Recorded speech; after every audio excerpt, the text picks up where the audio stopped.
যে ফ্যাসিস্ট হাসিনার আওয়ামী আদালতে যারাই ভুয়া মামলায় দণ্ডপ্রাপ্ত হয়েছেন তারা এই মুহূর্তে বাংলাদেশের সব থেকে সম্মানিত ব্যক্তি। মাওলানা দেলোয়ার হোসেন সাঈদী সাহেবকে আমি প্রথম দেখি 2011 সালে গাজীপুর জেলে। আমি কিন্তু কোনোদিন ওনাকে সামনাসামনি দেখি নাই, ওনার সাথে আমার পরিচয় ছিল না, ব্যক্তিগত পরিচয়। তো আমরা 2 মাস পাশাপাশি সেলে ছিলাম, কারণ প্রথম দফায় আমি যখন জেলে যাই তখন আমি প্রায় 1 বছর জেলে ছিলাম এবং আমি মুক্তি পাই সম্ভবত 2011 সালের মার্চের 18 কিংবা 19 তারিখে। তখনও সাঈদী ভাই জেলে। আমি সাঈদী সাহেবকে সাঈদী ভাই বলি, এটা নিয়ে ওনার ছেলে শামীম সাঈদী একটা মজার কথা বলেছে আমাকে।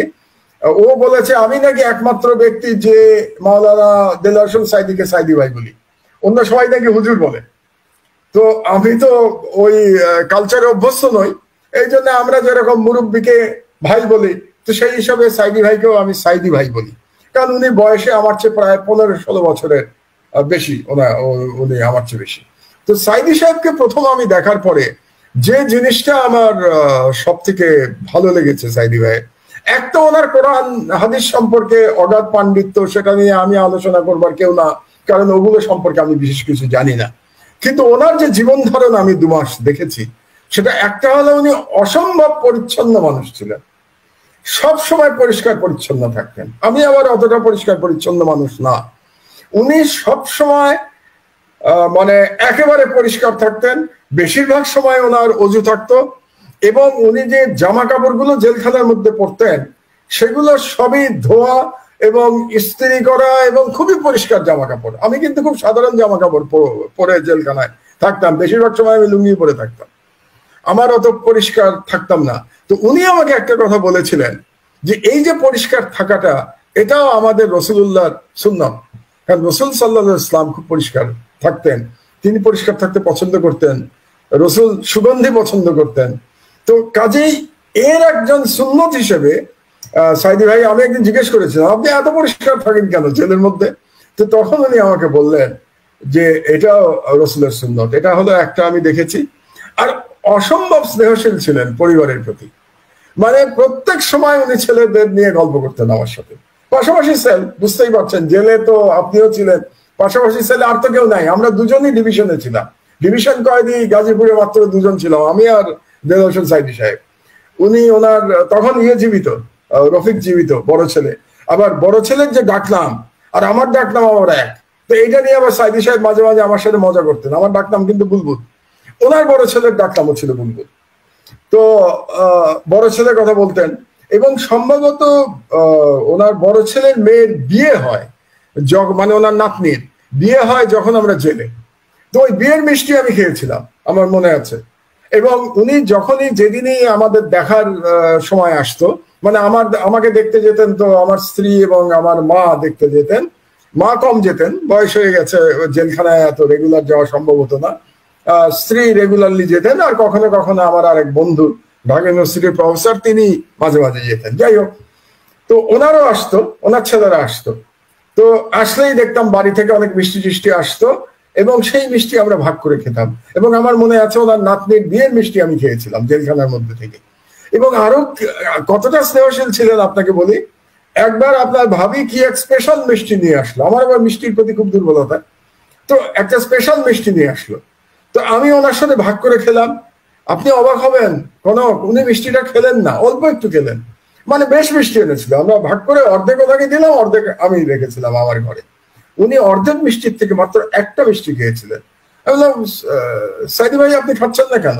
বললেন না, মিষ্টিগুলি খুব ভালো, আমি ওরা আসবে, মানে ওনার ছেলেদের কথা বলছেন আমার সাথে দেখা করতে, ওদেরকে নিয়ে খাবো। আপনি কতটা স্নেহশীল আপনি চিন্তা করতে পারেন তার ছেলে মেয়ের প্রতি, যে জেলখানার জীবন কত কষ্টের, সেখানে একটু মিষ্টি এসছে, সেটা উনি খাচ্ছেন না, উনি সেটা রেখে দিচ্ছেন ওনার ছেলেদের জন্য, যে তারা আসলে উনি খাবেন। আর 3 নম্বর হচ্ছে যে অসম্ভব সুরেলা কণ্ঠ ছিল ওনার। কারণ আমরা নামাজ পড়তাম, উনি ইমামতি করতেন, আমি তো কিছু জানি না।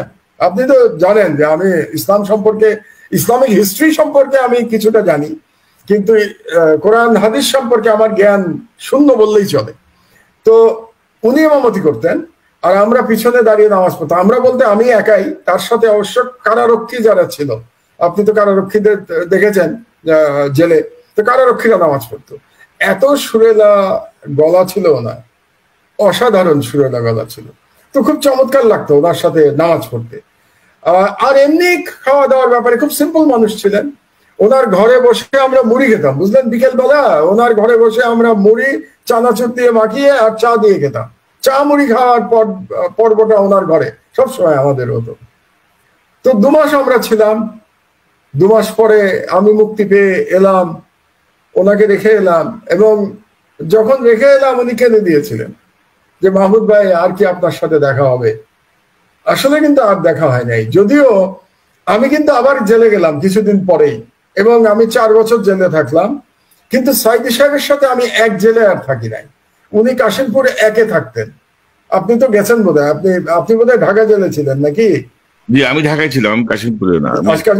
কাশিমপুরে 3টা জেল, 1, 2, একটা মহিলা জেল, আর একটা বোধহয় 4 আছে, একটা স্পেশাল হাই সিকিউরিটি একটা আছে। তো যাই হোক, উনি কাশিমপুরে 1-এ থাকতেন, আমি কাশিমপুর 2-এ থাকতাম। আর দেখা হয় নাই। মানে শেষ দেখা হচ্ছে ওই 19শে মার্চ 2011, যেদিন আমি প্রথমবারের জেল থেকে মুক্তি পেয়ে বেরিয়ে আসি।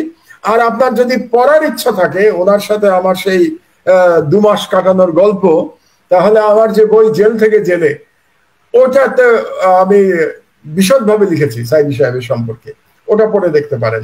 এবং আজকে দর্শক যারা আছে তাদেরকেও বলছি যে জেল থেকে জেলে আপনারা, বাংলাদেশে সম্ভবত বইটা এখনো ব্যান্ড করে নাই হাসিনা, আপনারা চাইলে কিনতে পারবেন। তো কাজেই আপনারা পড়ে দেখতে পারেন যে ওখানে সাইদি সাহেব সম্পর্কে আমি কি বর্ণনা করেছি। তবে দোয়া করি আল্লাহর কাছে, এটাই বলি যে আল্লাহ যেন ওনাকে বেহেশত নসিব করেন। এটা বলা ছাড়া তো আমাদের আর কিছু করার নাই ওনার জন্য। কাজে এটাই বলি যে আল্লাহ যেন ওনার সমস্ত ভুল ত্রুটি ক্ষমা করে দিয়ে ওনাকে জান্নাতে ওনাকে একটা জায়গা করে দেন, এটুকুই আমাদের চাওয়া।